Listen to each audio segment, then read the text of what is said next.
নমস্কার, স্মৃতির খোঁজে অনুষ্ঠানে আপনাদের সকলকে স্বাগত। আপনাদের সঙ্গে রয়েছি আমি বৃষ্টি। আপনাদের ভীষণ পছন্দের অনুষ্ঠান এবং যে 5টা দিন সপ্তাহের এই অনুষ্ঠানটা হয়, সেই 5টা দিন আমরা 3জন ঘুরিয়ে ফিরিয়ে আপনাদের সঙ্গে কথা বলার জন্য আসি, বন্ধুত্ব করার জন্য আসি।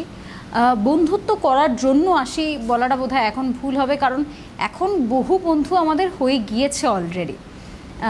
আরও বেশ কিছু নতুন দর্শক যারা দেখছেন তারাও আর অল্প কিছুদিনের মধ্যেই বন্ধু হয়ে যাবেন, এটা আমি বলতেই পারি। কারণ এই অনুষ্ঠানটা আমরা একে অপরের সঙ্গে ভালো সময় কাটাই, যে সময়টার মাধ্যমে আমরা আমাদের স্মৃতিগুলোকে একটু হাতড়ে দেখি কোথায় কি আছে। সেই কারণেই বোধহয় আপনাদের অনুষ্ঠানটা এত বেশি পছন্দের। টিভি পর্দার ওপার থেকে অবশ্যই অনুষ্ঠানটা দেখুন, সরাসরি কথা বলুন বলে নাম্বার যাচ্ছে, সেখান থেকে নাম্বার নিয়ে ফোন করবেন। এছাড়া এই অনুষ্ঠানটি যদি আপনার ভীষণ পছন্দের হয়ে থাকে তাহলে অবশ্যই আপনারা ইউটিউব থেকেও দেখতে পারেন। চটজলদি ইউটিউবে যাবেন, সেখানে CTVN AKD+ সার্চ করুন, সেখানে একটা CTVN-এর সারফেস আসবে। সেই সারফেসের মধ্যে এই মুহূর্তে যে CTVN-এর লোগোটা রয়েছে সেখানে দেখবেন একটা রেড সার্কেল আছে। সেই সার্কেলটার মানে হচ্ছে এই মুহূর্তের এই অনুষ্ঠানটি আপনাদের সামনে একেবারে লাইভ চলছে। ওটা ক্লিক করলে আপনারা লাইভ অনুষ্ঠানে ঢুকে যেতে পারবেন। এছাড়া পরবর্তীতে আমরা এটাকে ভিডিও ফরম্যাটেও রাখবো, সেখান থেকেও আপনারা দেখে নিতে পারেন। এবার আসি আজকে আমরা স্মৃতির খোঁজে অনুষ্ঠানে ঠিক কি কথা বলবো। আমি আগেও বলেছি, আবারও বলছি যে আমি কখনোই স্পেসিফিক্যালি কোনো বিষয়কে কেন্দ্র করে কথা বলি না, কারণ আমি আগে থেকে ভেবেই বসি না যে আমি আপনাদের সঙ্গে কি কথা বলবো। আমি চাই আপনারা আমাকে বলুন আপনারা কি বলতে চান, কারণ এই অনুষ্ঠানটার উদ্দেশ্যই সেটা।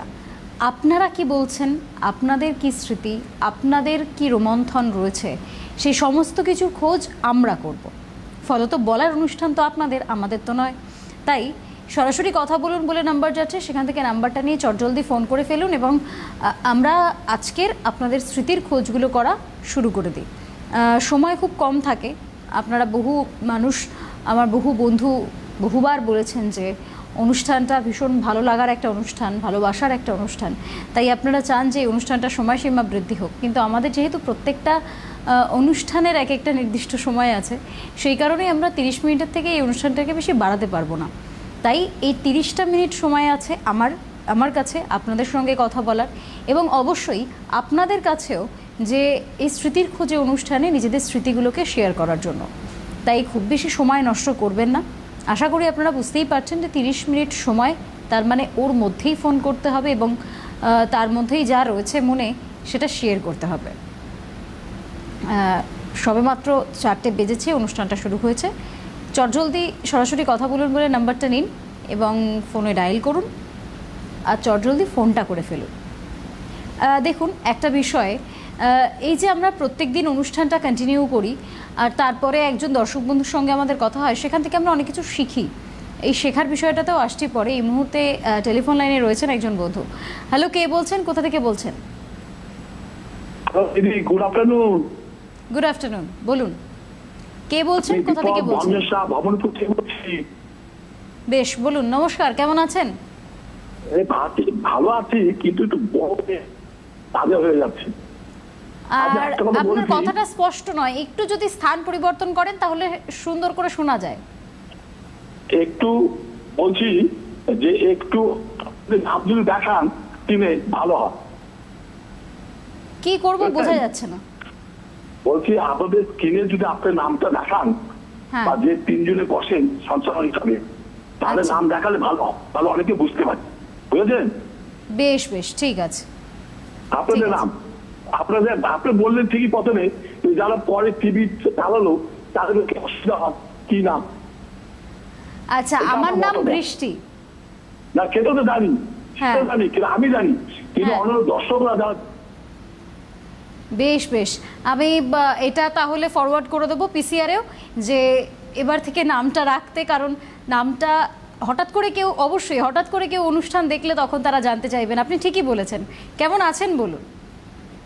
আমি বলছি এই যে কথা বলছি। আচ্ছা, এবার বলছি, আমি বলছি এখন আমাদের এখানে মেঘলা বৃষ্টি হবে ভবানীপুরি। আচ্ছা, এখন বৃষ্টি সম্বন্ধে আপনাকে শেয়ার করছি।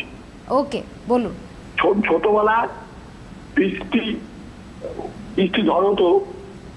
হ্যাঁ, তারপর বৃষ্টির দিনে আমরা তখন ছোট ক্লাসে পড়ি, তখন সারা শরীরে ঘামাচি হতো।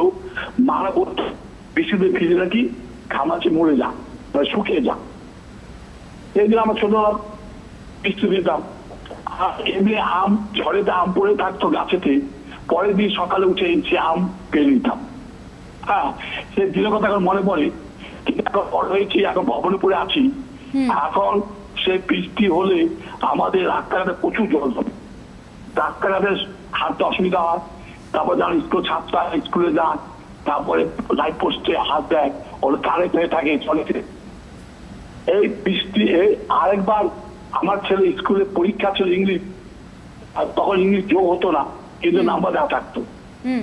এখন সে খুব ভোরবেলা স্কুল, পরে 7টার সময় স্কুল। তা এখন সে ভোরবেলা কোনো বাস নেই, ট্যাক্সি করে যাচ্ছি, যে তারপরে স্কুলে পরীক্ষা দিতে গেলাম। তা এক ম্যাডাম বললেন আজকে বৃষ্টি খুব নাচতে হতো।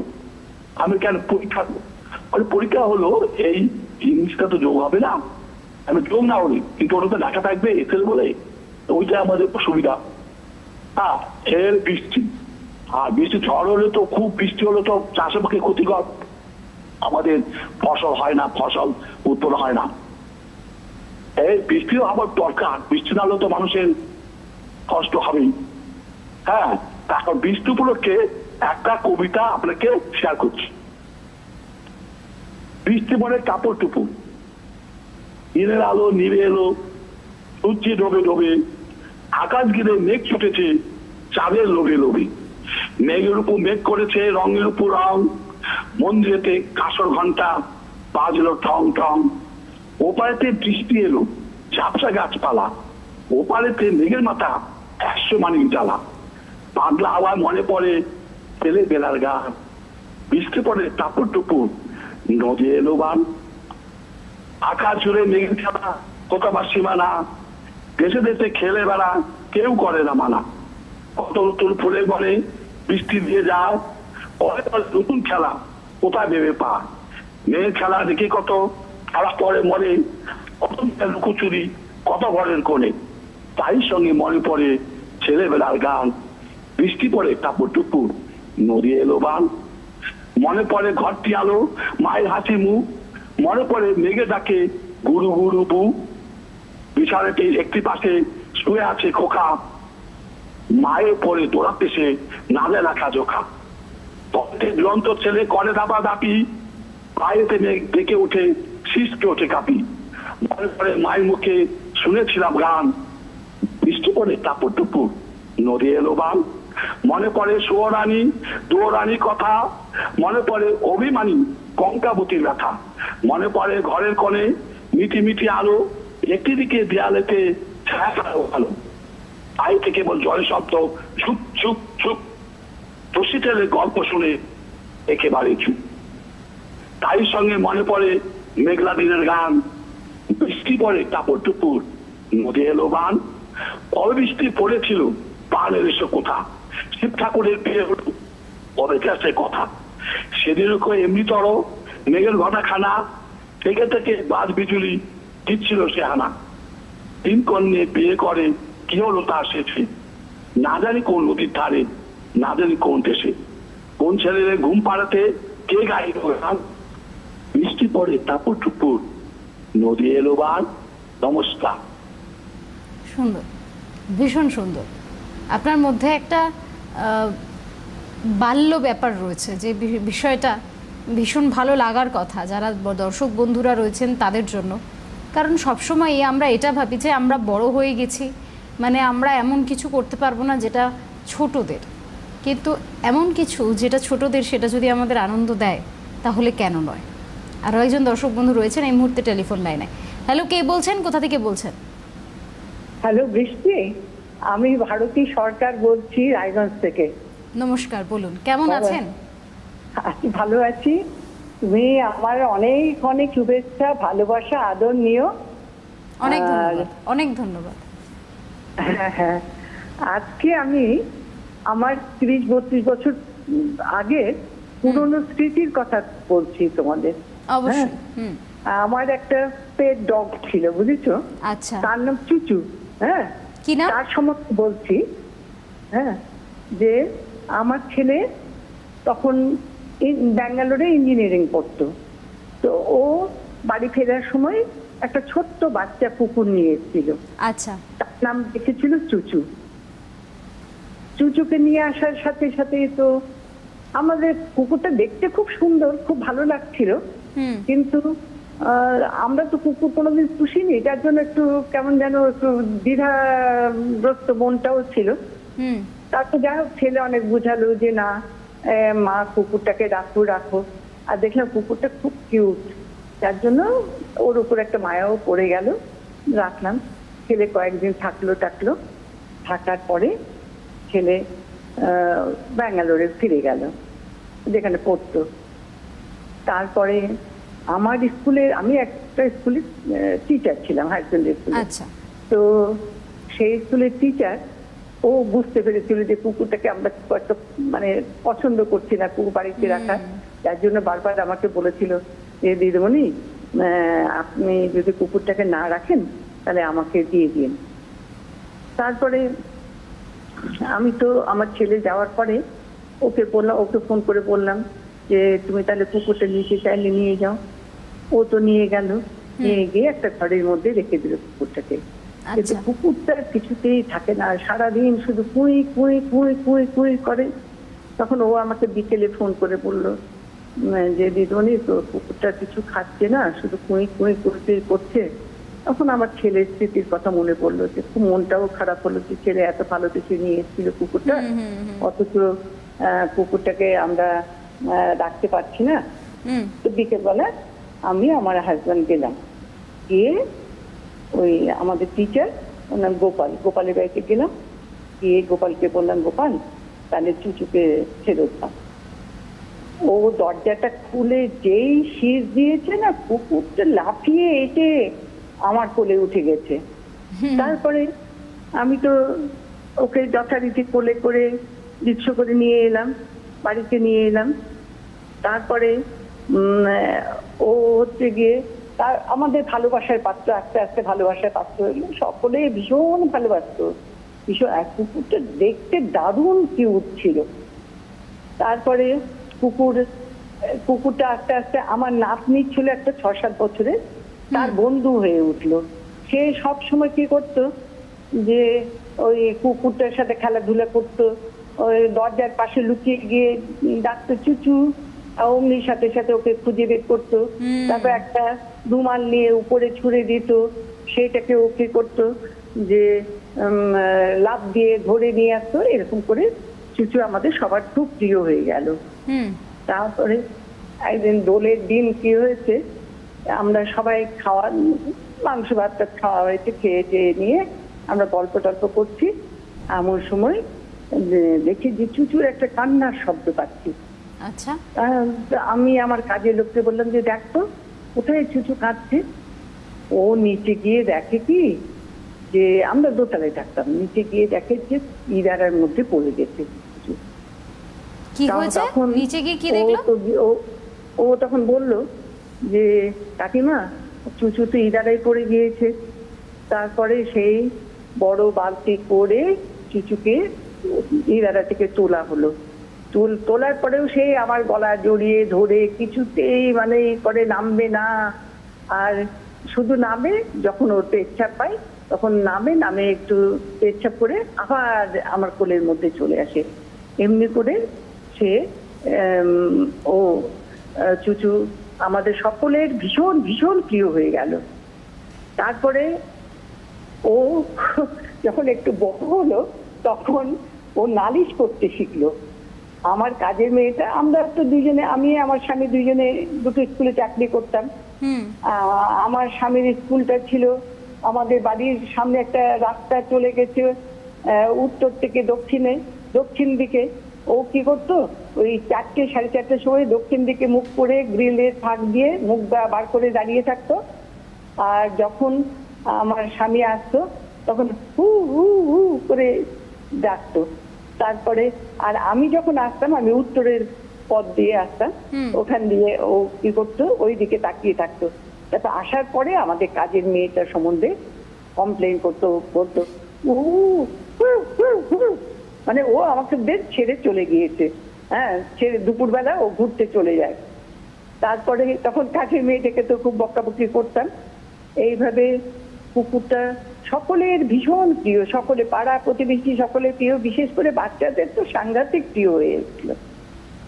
তারপরে কুকুরটার একদিন ব্রেস্ট টিউমার হলো।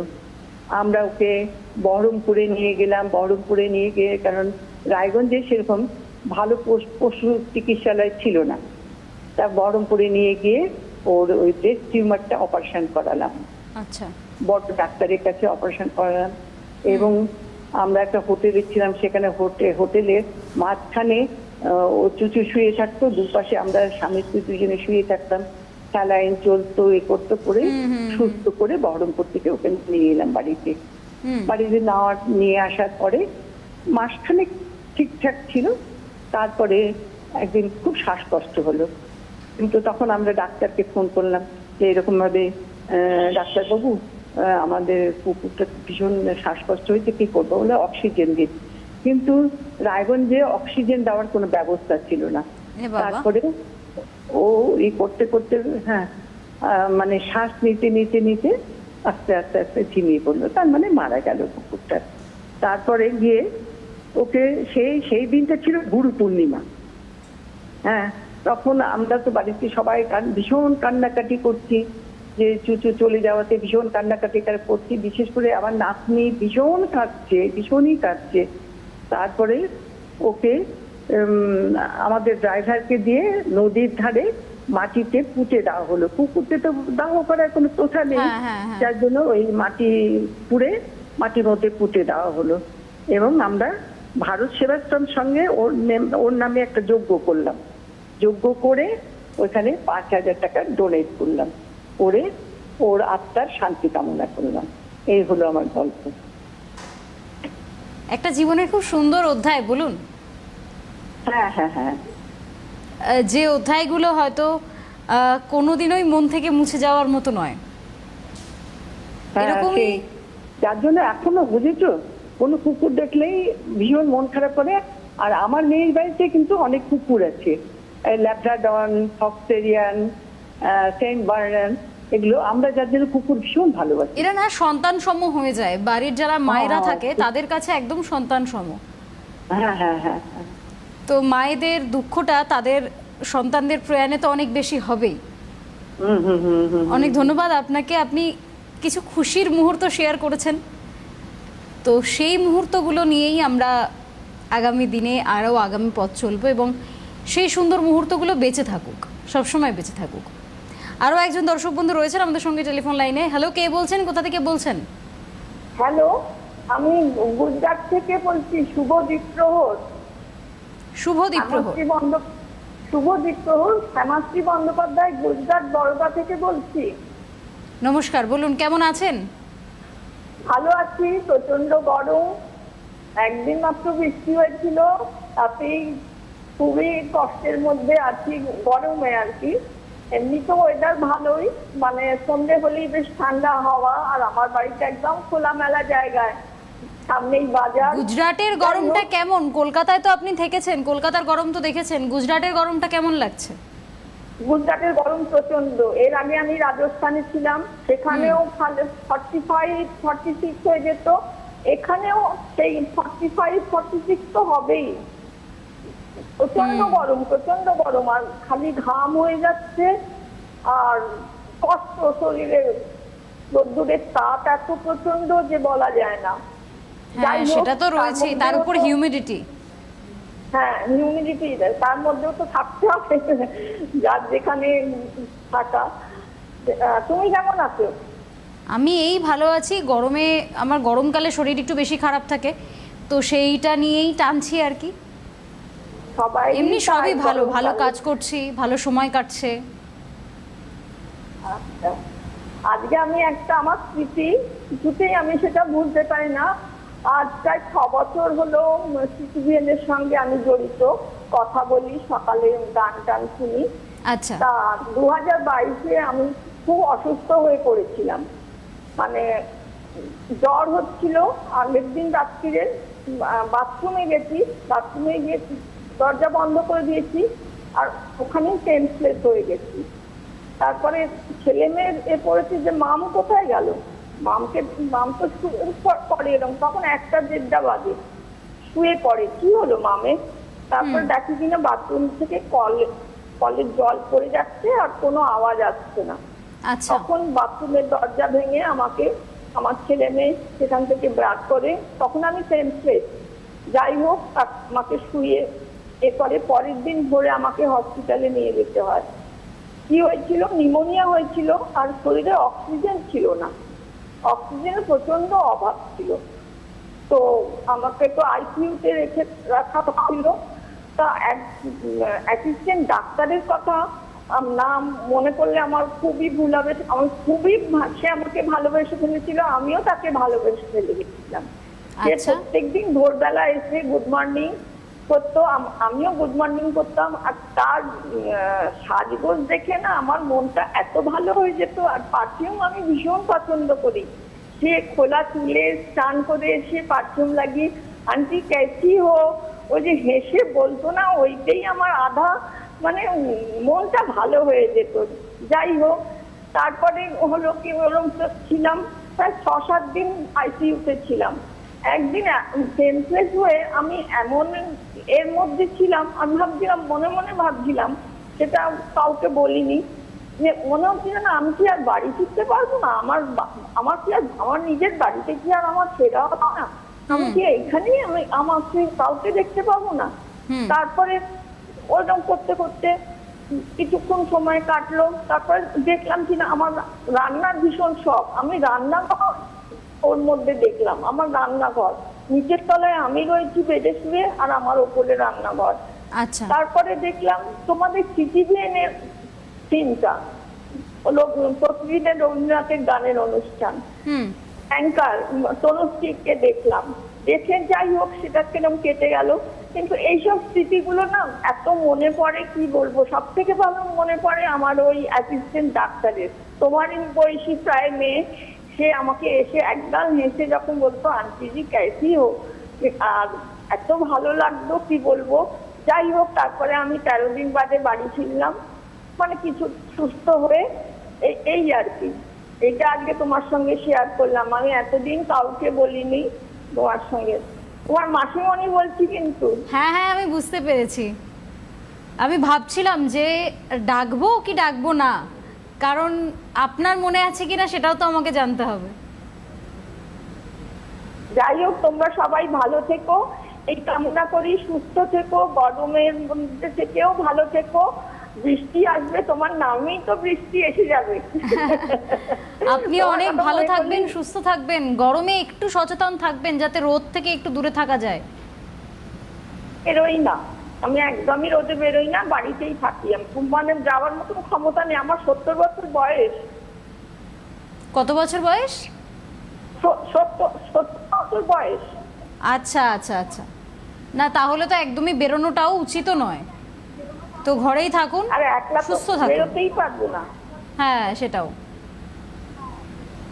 ঠিক আছে। আমি ভালো আছি, কিছু এ করো না, আমি ভালো আছি। তোমাদের সকলের এতে একদম সবসময় এটাই বলবেন, আমি ভালো আছি। যত ভালো ভালো আমরা বলবো তত আমাদের সঙ্গে ভালো ভালোই হবে। গুজরাট থেকে যিনি ফোন করেছিলেন, অনেক সময় আমাদের অনুষ্ঠানগুলো এমন হয় যে উল্টো দিকের মানুষটার সঙ্গে শুধু বন্ধুত্বই হয় না, একটা সম্পর্ক হয়ে যায়। ঠিক তেমনই এই মানুষটির সঙ্গেও আমার একটা সম্পর্ক তৈরি হয়েছে, যেটা হয়তো পর্দার এপার ওপারের সম্পর্ক, কিন্তু সেই সম্পর্কটা আমার কাছে দামি। এই ধরনের সম্পর্কগুলো যখন আমরা পাই তখন আমাদের কাছে ভীষণ গর্বের হয়ে ওঠে বিষয়টা, এবং ভীষণ ভালো লাগারও একই সাথে। তার কারণ আমরা তো এগুলোই চাই যে আরও 10টা মানুষের সঙ্গে আমরা মিশবো, 10 জনের সঙ্গে আমরা কথা বলবো, 10 জন আমাদেরকে বন্ধু মনে করবে, আমাদেরকে চিনবে, আমাদের পরিচিতি হবে, আমাদের ভালোবাসা পাবো আমরা তাদের। তো সেখান থেকে যখন এই ফোনগুলো আসে ভীষণ ভালো লাগে। তার আগে যিনি দর্শক বন্ধুর সঙ্গে আমার কথা হচ্ছিল, যিনি তার বাড়ির পোষ্যকে নিয়ে কথা বলছিলেন, তো তার বাড়ির পোষ্যকে নিয়ে যে গল্প, সেটা শুনতে শুনতে আমার বাড়ির যে পোষ্য ছিল তাকে, তার কিছু কথা, তার কিছু স্মৃতি আমার বেশ আবারও মাথায় চলে এলো আর কি। যে পোষ্যর কথা আমি বলছি সে আমার জন্মের আগে জন্মেছিল, আমার থেকে 2 বছরের বড় ছিল, এবং আমার যখন জন্ম হয় তারপর থেকে সে কনস্ট্যান্ট একদম পুতুলের মতো আমাকে আগলে রাখতো। বিছানায় শুয়ে থাকলে আমার পাশে শুয়ে থাকতো, আমার দিদা আমাকে কোলে নিলে দিদার পায়ে পায়ে ঘুরতো। তবে আমি মা আর দিদার কাছে যেটা শুনেছি সেটা হচ্ছে ও যখন আমার মা আমাকে কোলে নিত সেটা কোলে নিতে দিত না। ওর একেবারেই ভালো লাগতো না যে আমার মা আমাকে কোলে নেবে। ওর মা আমাকে কোলে নিক, তাতে ওর কোনো সমস্যা নেই। ওর মা বলতে আমার দিদা যদি আমাকে কোলে নেয় তাহলে তাতে ওর কোনো সমস্যা নেই, কিন্তু আমার মা যদি আমাকে কোলে নেয় তাহলে ওর সমস্যা রয়েছে। সে সেরকম আচরণও করতো। যার কথা আমি বলছি তার নাম ছিল রনি। আমার থেকে 2 বছরের বড়, এবং 2008 সালে 7 কিংবা 8 সালে সে আমাদেরকে ছেড়ে চলে যায়। কিন্তু মানে যে কটা বছর সে আমাদের সঙ্গে ছিল, বলে না যে এরা থাকলে বাড়িটাকে তারা ভরিয়ে রাখে, ঠিক তেমনই রনিও আমাদের বাড়িটাকে ভরিয়ে রাখতো। আমার বেশ কিছু স্মৃতি এখনও মনে আছে। ওকে যখন ডাক্তার দেখতে আসতো সেই সময় ডাক্তার ওকে ভয় পেত। এখানে একটা বলার কথা, সেটা হচ্ছে ও কিন্তু আমাদের ইন্ডিয়ান ব্রিড। ওর চেহারা দেখে বা ওকে দেখে কেউ বলবে না যে ও ইন্ডিয়ান ব্রিড। ও এতটাই সাহসী এবং এতটাই হিংস্র দেখতে লাগতো। যখন ও রেগে যেত তখন ডাক্তার পর্যন্ত ভয় পেত। ভাবুন, পশু চিকিৎসক, সে বাড়ির বাইরে দাঁড়িয়ে বলছে আপনারা আগে বাঁধুন ওকে, তারপর আমি ঢুকবো। আমার স্পষ্ট মনে আছে ডাক্তার গেটের বাইরে দাঁড়িয়ে রয়েছেন, ডাক্তার ঢুকছেন না, কিন্তু তখনও অসুস্থ। ফলে তার আগের যে চিকিৎসাগুলো হতো সেগুলো ওকে নিয়ে যাওয়া হতো, ইঞ্জেকশন দেওয়া হতো, আবার চলে আসতো, যেত ডাক্তার দেখতো, ওষুধ নিত, আবার চলে আসতো, এরকম হতো। কিন্তু যখন ফাইনালি শরীরটা ভীষণই খারাপ হয়ে যায় সেই সময় বাড়িতে ডাক্তার ডাকতে বাধ্য হয় আমার বাড়ির লোক। তো তখন যখন ডাক্তার ডাকা হয় সেই সময় পর্যন্তও ডাক্তার, ও অসুস্থ কিন্তু তারপরেও ঢুকতে সাহস পেত না।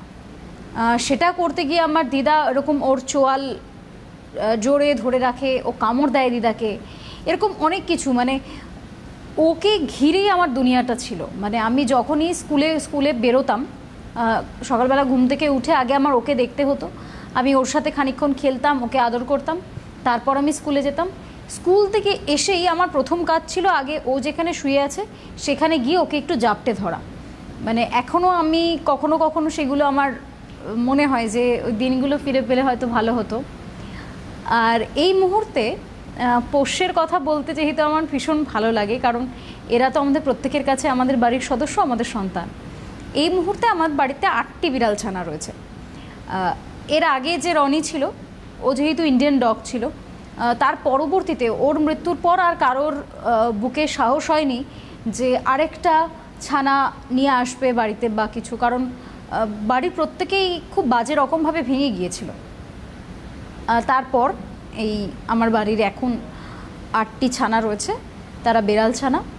কিন্তু ওই একটা কবিতা আছে না, পরমোর বেড়াল ছানাটি, আমার এখন ওদের সাথে সম্পর্কটা সেরকম। আমার বেড়াল ছানারা কীভাবে আমার বাড়ির সদস্য হয়ে উঠলো এবং কীভাবেই বা বেড়াল আমাদের বাড়িতে আসলো, এই স্মৃতিটাও 2 বছর আগে, মোটামুটি 1-1.5 বছর আগে। সেই কথাটা অন্য আরেকদিন শেয়ার করব। আজকের জন্য অনুষ্ঠান এখানেই শেষ করছি। আপনাদের সকলকে অনেক ধন্যবাদ। নমস্কার।